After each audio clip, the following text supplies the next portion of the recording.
Hinggil sa pagwaldas ng fertilizer fund sa re-election ni Pangulong Arroyo noong 2004. Sa tulong ng kanyang abogado, sinubukan niyang pigilan ang pagbabalik sa kanya sa Pilipinas, pero hindi ito pinakinggan ng korte.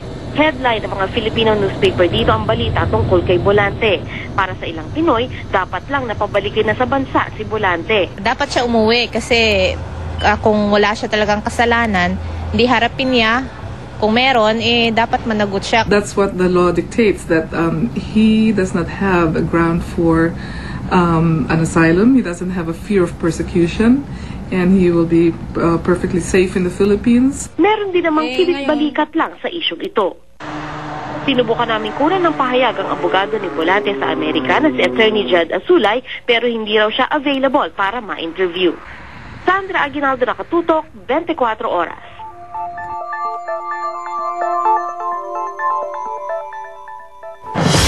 Limang araw pa ho bago magundas, pero tumaas na po ang presyo ng ilang bulaklak dun sa Dangwa, sa milunsod ng Maynila, at asang lalo raw magmamahal pa ang mga bulaklak. Siyempre, habang papalapit ang araw ng mga patay. Nakatutok si Dano Tingkungko. Inaasang dodoble o titriple ang mga presyo ng mga bulaklak sa mga susunod na araw. Pinakamabenta ngayong panahon ng undas ay ang tulips, Casablanca, Stargazer, orchids, anthuriums at paper roses. Naglalaro mula 120 pesos hanggang 600 pesos ang presyo ng mga bulaklak na ito. Ilan sa mga nagtaas ng presyo ngayong umaga ay ang Golden Sapphire, na dati ay 100 pesos lang kada dosena at ngayon ay nasa 130 to 180 pesos depende sa haba ng tangkay. Ang Malaysian Mums mula 100 pesos, tumaas ng hanggang 140 to 150 pesos. Inaasahan pang tataas ito ng hanggang 200 pesos mamayang gabi. Ang gerbera na dating 150 pesos kada dosena, halos dumoble sa presyong 250 to 280 pesos. Maliit naman daw ay tataas na ibang mga bulaklak tulad ng rosas na karaniwang mabenta lang tuwing Valentine's Day. Ayon sa ilang nagtitinda ng mga bulaklak dito sa Dangwa, pinakamainam pa rin daw mamili mula 2 hanggang 3 araw bago magundas para tumagal daw ang bulaklak. Pagka bumili ka ngayon, pagka gamit mo pa, hindi na siya aabot. Kasi pagka mams, aabot siya, pero ano ba ngayon, price? Mandi, di ba? Abot siya, kaso lang, di na rin siya natagal sa'yo. Bukod sa haluan ng asukal o bleach ang tubig na paglalagyan ng bulaklak, pwede rin daw na ilagay sa ref ang mga ito para tumagal. Panaka-naka pa rin ang dating ng mga mamimili sa Dangwa, at nang makausap namin ng ilan sa kanila, hindi pa raw para sa undas ang kanilang binibiling bulaklak ngayong araw. Sa birthday ko ng boss ko. Sa punto, Poon. Hindi sa hindi sa sementeryo. Kailan nyo balak po? Sa 31. Bakit Para fresh. Dano Tingkongko, Nakatutok, 24 Oras. Susunod, sunog sa isang bahay sa Quezon City, 2 ang patay. Francis Magalona at Eli Buendia magsasama raw sa isang proyekto. Gretchen Barreto at Nadia Montenegro nag-iwasan nga ba sa party ni Annabel Rama? Malalaman natin sa pagpapatuloy ng 24 oras.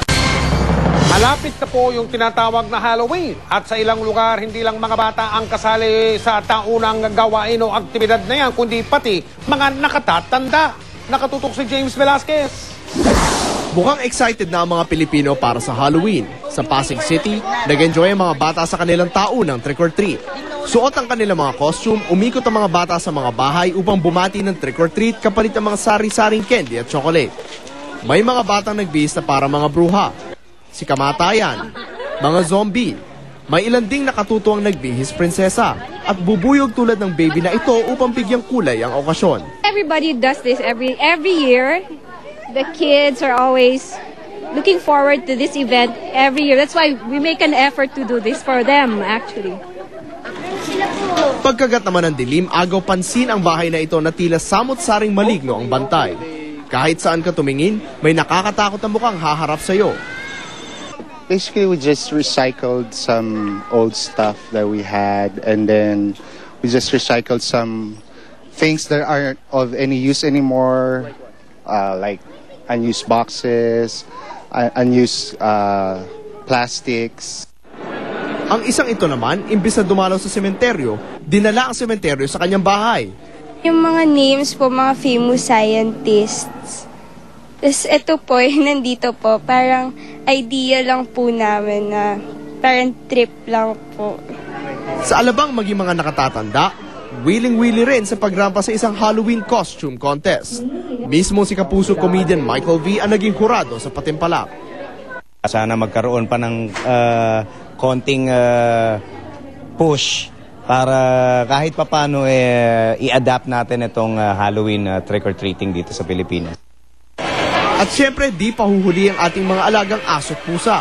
Sa Eastwood City, Libis, rumampa sila sa Halloween costume contest ng Philippine Animal Welfare Society o PAWS. May mga aso nagbihis pirata. May isang naging kabayo ng Headless Horseman. May nag-alad Jezebel pa. At ang pinarangalang best in costume, ang samba dancer na ito.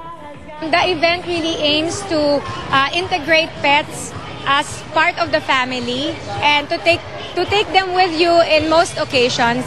James Velasquez, Nakatuto, 24 Oras.